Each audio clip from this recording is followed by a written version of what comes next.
Hello दोस्तों, आपका स्वागत है रिव्यूअर्स में। तो आज हम रिकैप करने वाले हैं नेटफ्लिक्स पर रिलीज हुई वेब सीरीज ओजार्क के सीजन 4 के पार्ट 1 का। तो चलिए शुरू करते हैं।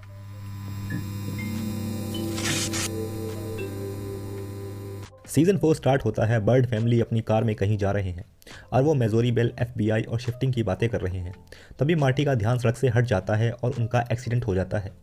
उसके बाद हम देखते हैं कहानी पास्ट में जाती है। मार्टी और वेंडी नवारो के घर पर हैं और अपने ऊपर से हेलन का खून साफ कर रहे हैं और उनके लिए बेड पर नए कपड़े रखे हुए हैं जिन्हें पहनकर वो नवारो की पार्टी में शामिल होते हैं। नवारो मार्टी वेंडी को अपने भांजे हाविया से मिलाता है। हाविया मार्टी से पूछता है वो डार्लिन के हीरोइन बिजनेस के बारे में क्या करने वाला है। मार्टी कहता है वो उसे संभाल लेगा। नवारो कार्टेल बिजनेस को छोड़ना चाहता है, इसलिए वो मार्टी से एफबीआई से डील करने के लिए कहता है, जिसमें वो अपना बिजनेस बंद कर देगा। बदले में एफबीआई उसको ना मारने और अमेरिका में आने जाने की आज़ादी दे। डार्लिन वाइट और रूथ बिजनेस पार्टनर बन चुके हैं। रूथ मनी लॉन्ड्रिंग के लिए लेजियो मॉडल खरीद लेती है। रूथ लॉन्ड्रिंग नहीं कर पा रही है क्योंकि उसके पास मार्टी का सॉफ्टवेयर नहीं है। वो उसे मार्टी के ऑफिस में चुराने जाती है और स्कारलेट उसे भगा देती है। जोना घर में गोलियां चलाकर चीज़ें तोड़ देता है क्योंकि उसको पता चलता है कि उसकी मॉम ने बेन को मरवाया है। मार्टी और वेंडी जोना को समझा रहे होते हैं, तभी मेल सेटन, जो कि एक प्राइवेट डिटेक्टिव है, हेलेन को शिकागो से ढूंढता हुआ आता है। मार्टी उसे कहता है शायद वो शिकागो चली गई है। मार्टी और वेंडी डार्लिन को कार्टेल का डर दिखाकर उसे हीरोइन बिजनेस को बंद करने को कहते हैं, पर डार्लिन ऐसा करने से मना करती है। हाविया बिजनेस को देखने के लिए ओजार्क आता है और मार्टी से डार्लिन के बिजनेस को बंद करने के बारे में पूछता है। मार्टी उसे बताता है उसने डार्लिन को वार्न कर दिया है। जोना रूथ के लिए मनी लॉन्ड्रिंग करने को तैयार हो जाता है। मेल के कहने पर शेरिफ हेलन के घर पर इन्वेस्टिगेशन के लिए जाता है, जहां उसे हार्विया मिलता है। क्योंकि शेरिफ डार्लिन के लिए काम करता है, वो उसे मार देता है। हार्विया वेंडी मार्टी के साथ फ्यूनरल होम में लाश को ठिकाने लगा देता है। जोना उन्हें देख लेता है। मार्टी माया से नवारो की डील की बात करता है और मार्टी नवारो को बताता है उसे अपनी आज़ादी के बदले कुछ वैल्यूएबल इन्फॉर्मेशन देनी होगी। नवारो मार्टी से माया के साथ मीटिंग कराने को कहता है और मार्टी इन दोनों की मीटिंग फिक्स करा देता है। फ्रैंक डार्लिन को उसका हीरोइन बेचने से मना करता है क्योंकि वो कार्टेल के साथ पंगा लेना नहीं चाहता। निक्स की जगह पर एक नई शेरिफ गुरेरो ओजार्क आती है। गुरेरो को निक्स के ऑफिस में मेल का विजिटिंग कार्ड मिलता है तो वो मेल को निक्स के बारे में पूछताछ के लिए बुलाती है। डार्लिन गुरेरो को निक्स की जगह पर उसके लिए काम करने का ऑफर देती है, पर वो मना कर देती है। वेंडी बर्ड फाउंडेशन के द्वारा आने वाले इलेक्शन कंडक्ट कर बर्ड फैमिली को मिड वेस्ट की सबसे पावरफुल फैमिली बनाना चाहती है। जिम वेंडी को बताता है कि उसको बर्ड फाउंडेशन के लिए 5 स्टेट से 5 सेनेटर चाहिए। उन लोगों को खरीदने के लिए $150 मिलियन खर्च करने होंगे। जिम की मदद से मार्टी और वेंडी शॉ मेडिकल सॉल्यूशन की सीईओ क्लेयर से मिलते हैं और उसे बर्ड फाउंडेशन के रिहैब में $150 मिलियन इन्वेस्ट करने के बदले ओपीएम पर 65% डिस्काउंट दिलाने की डील करते हैं। हाविया मार्टी को हेलन के घर क्राइम सीन की सफाई करने के लिए लेकर जाता है। तभी वहाँ शेरिफ गुरेरो आ जाती है। हाविया छिप जाता है और मार्टी उसको हैंडल करता है। माया नवारो से मीटिंग में उसकी फ्रीडम के बदले उसके हथियार, जिन लोगों को उसने मारा है उसकी लिस्ट, उसका प्रोडक्ट और उसके साथ कुछ टाइम के लिए फेडरल जेल का ऑफर देती है। वेंडी जोना में कहा सुनी हो जाती है और वो जोना के कमरे की इलेक्ट्रिक सप्लाई बंद कर देती है, जिससे जोना मनी लॉन्ड्रिंग नहीं कर पाता है और जोना फिर अपने कंप्यूटर लेकर लेजियो में शिफ्ट हो जाता है।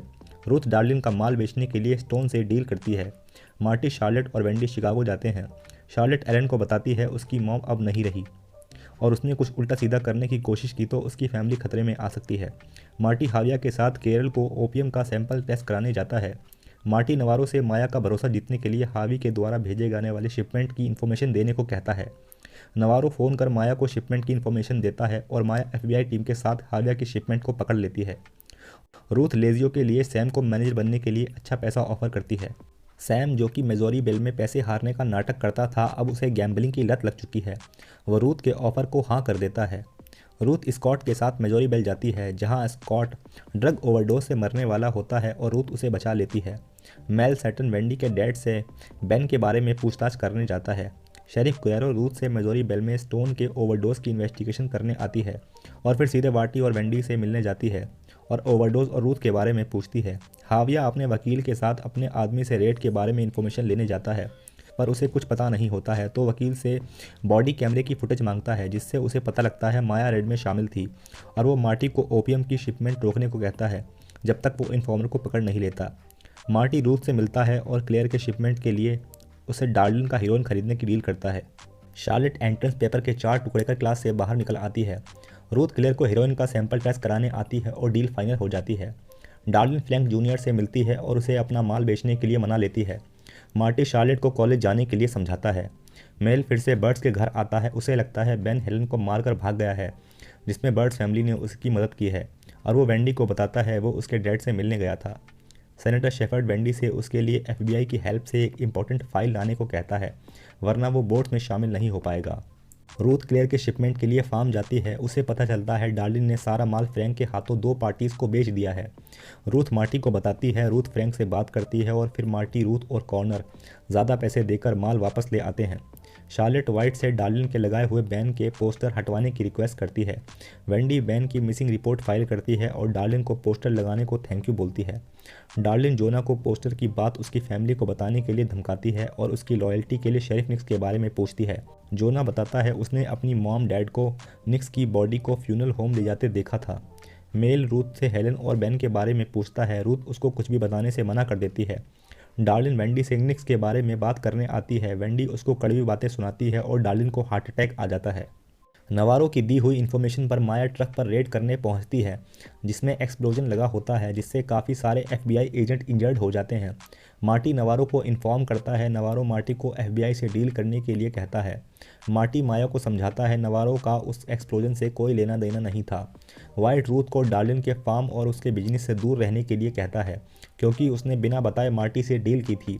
मार्टी माया FBI के सीनियर से मीटिंग करते हैं और वो मार्टी से नवारो के एक्सप्लोजन में हाथ ना होने के सबूत देने को कहता है, तभी वह किसी डील पर बात करेंगे। वेंडी जिम को अपना लॉयर हायर करती है।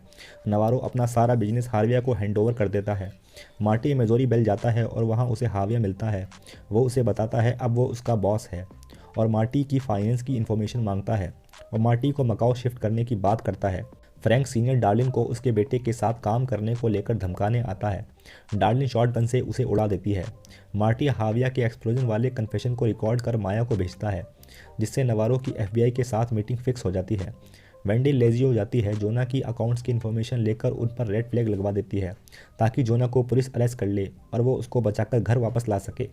जोना मार्टी की हेल्प मांगता है। मार्टी उसकी प्रॉब्लम को सॉल्व कर देता है। जोना को सेम के ज़रिए पता चलता है उसकी माँ ने ये सब किया है। जोना कपड़े पैक करके घर से निकल जाता है और मोटल में जाकर रहने लगता है। मार्टी फ्लैशबैक में अपनी और ब्रूस की हुई बातें याद करता है। वाइट रूथ को बताता है वो डार्लिन से शादी करने वाला है। रूथ उसको ऐसा करने से मना करती है। नवारो और FBI की मीटिंग होती है। FBI नवारो को 5 और साल कार्टेल का हेड बने रहने को कहते हैं और पैसे और इन्फॉर्मेशन देने को भी कहते हैं, जिसके बाद वो आज़ाद हो जाएगा। नवारो मना कर देता है, पर मार्टी वेंडी उसे मना लेते हैं। माया को ये डील एथिकली सही नहीं लगती, इसलिए माया स्टेट पुलिस की हेल्प से नवारो को अरेस्ट कर लेती है। रूथ फ्रैंक को बताती है डार्लिन ने उसके डैड को मारा है। नवारो के अरेस्ट होने से बर्ड्स फैमिली की जान खतरे में आ जाती है और मार्टी FBI से मिलकर नवारो वाली डील हार्विया के लिए करने को कहता है। वेंडी नवारो से मिलती है और उसके बदले हार्विया और कार्टेल को FBI के हवाले करने को कहती है। जिम मार्टी को घर बुलाता है और वहाँ हार्विया पहले से ही मार्टी को मारने के लिए तैयार होता है और मार्टी के आते ही उसे मारने लगता है। वो उस पर गन पॉइंट करता है और उसे मारने ही वाला होता है, तभी हार्विया को एक कॉल आती है और मार्टी को छोड़ देता है। मार्टी रूथ से कहता है अगर वो डील के बाद वापस ना आए तो वो मार्टी के पैसे लेकर जोना और शार्लेट के साथ भाग जाए। मार्टी और वेंडी हार्विया और FBI की डील फिक्स करते हैं। हार्विया को पता नहीं होता कि वो डील में नवारो के बदले अपना सौदा कर रहा है। वाइट और डार्लिन शादी कर लेते हैं। वेंडी नवारो को बताती है अगर उनको कुछ होता है नवारो के बच्चों को कुछ नहीं मिलेगा। हार्विया डार्लिन के फार्म जाता है और वाइट और डार्लिन को गोली मार देता है। रूथ फार्म पर आती है और उसे दोनों की लाश मिलती है। रूथ गुस्से में फ्रैंक को फ़ोन करती है, पर वो बताता है उसने उन्हें नहीं मारा है। फिर वो सीधे बर्ड्स फैमिली के पास जाती है। वहाँ जोना उसको बताता है शायद उसको हार्विया ने मारा होगा। रूथ गुस्से में बंदूक लेकर हार्विया को ढूंढने निकल जाती है और यहाँ सीज़न 4 के पार्ट 1 का एंड होता है। इसी तरह के रिकैप देखने के लिए चैनल को सब्सक्राइब कीजिए और कमेंट में बताएं आप किस मूवी और वेब सीरीज़ का रिकैप देखना चाहते हैं। Thank you.